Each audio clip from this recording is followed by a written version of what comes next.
beragama. Bapak melihatnya seperti apa Pak, selaku Dirjen nih Pak izin? Saya melihatnya bahwa kebangkitan nasional yang terjadi saat ini itu harus dikaitkan dengan kebangkitan nasional pada cerita sejarahnya dulu. Tahun 1908 adalah kebangkitan nasional yang sama-sama bangsa Indonesia sadar bahwa ternyata hidup dalam dunia penjajahan oleh bangsa asing. Lalu bergerak satu demi satu melewati tahun-tahun sejarah, sadar satu bangsa satu nusa itu tahun 1948, merdeka tahun 45, lalu bergerak terus dalam dinamika pembangunan, dan saat ini kita sama-sama sadar bahwa kita itu berbeda satu dengan yang lainnya. Namun kebangkitan nasional periode ini harus dimaknai sebagai sebuah semangat untuk menyadari bahwa perbedaan itu haruslah menjadi warna dari sebuah bangsa. Artinya kita akan lanjut terus semangat kebangsaan kita ini, membangun bangsa Indonesia yang memang besar dari awalnya, mau kita buat semakin besar lagi dengan adanya keberagaman dan perbedaan yang sangat beragam, dan ini akan memperkuat tali persaudaraan kita sampai masanya nanti. Pak, terkait moderasinya Pak, karena kan sejatinya kerukunan umat beragama itu butuh yang namanya saling mengalah, butuh moderasi juga. Bapak melihat bagaimana sih Pak prosesnya, karena kan sampai sejauh ini ya seperti kita lihat Pak, maksudnya ya mungkin di sisi internal bangsa Indonesia yang memiliki kemajemukan mulai dari stratifikasi sosial, mulai dari topografi tempat masyarakatnya hidup dan tinggal. Bapak melihat bagaimana sih Pak sebenarnya moderasi umat beragama ini harus dibangun Pak? Ya, seringkali moderasi beragama itu dimaknai sebagai pendangkalan ajaran agama, padahal itu bukan sama sekali. Yang dimaksud moderasi beragama adalah bagaimana kita memaknai cara kita beragama. Nah, biasanya juga konotasinya adalah tentang mayoritas dan minoritas. Nah, padahal bukan itu juga persoalannya. Ada rasa untuk saling memahami satu dengan yang lainnya. Untuk yang kelompok yang mayoritas jumlahnya tentu juga paham bahwa ada yang minoritas yang mewarnai kehidupan berbangsa ini. Namun sebaliknya, moderasi beragama buat yang minoritas itu lebih kepada untuk meningkatkan rasa percaya diri bahwa hidupnya atau masyarakatnya itu adalah bagian yang tidak terpisahkan dari NKRI. Jadi jangan sampai merasa bahwa sudahlah biasa saja, ini kan sudah berlangsung sekian puluh tahun lamanya, jadi tidak masalah, lupakan saja kami ini masyarakatnya kecil, itu bukan minoritas. Tidak seperti itu, bahwa harus ikut terlibat dalam proses berbangsa dan bernegara. Nah, inilah moderasi beragama dari dua sudut pandang yang memang kita buat sedemikian rupa oleh Kementerian Agama supaya menjadi jalan tengah, tidak ekstrim.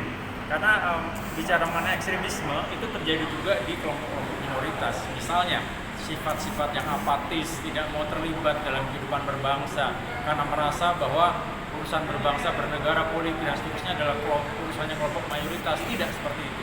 Ini yang harus kita bangun, kita kembangkan bahwa moderasi beragama harus masuk di semua lini.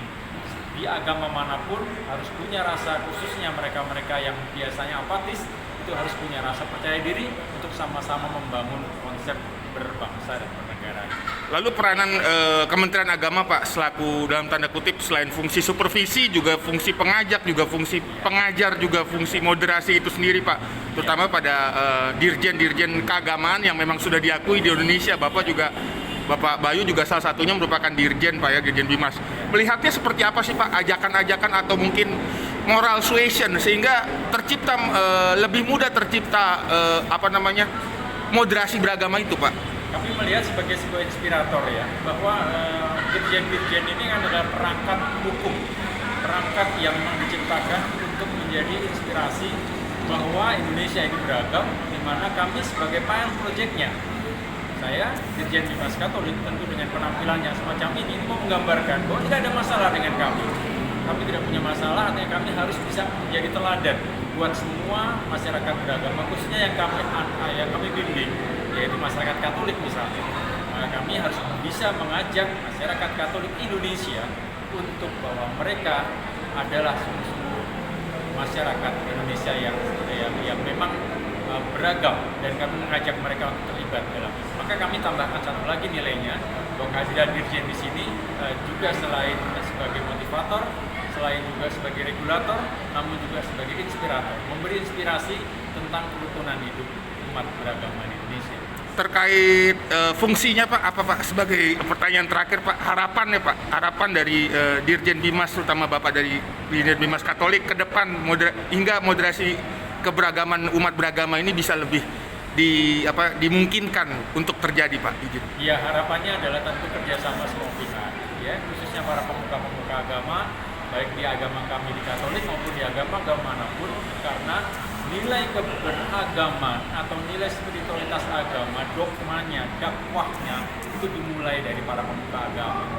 Maka pemuka agama ini harus memiliki semangat kebersamaan yang mendasar, sehingga mereka menurunkan nilai nasionalisme itu juga bersama dengan dakwahnya, bersama dengan dogmanya, bersama dengan khotbah dan homilinya di gereja-gereja misalnya.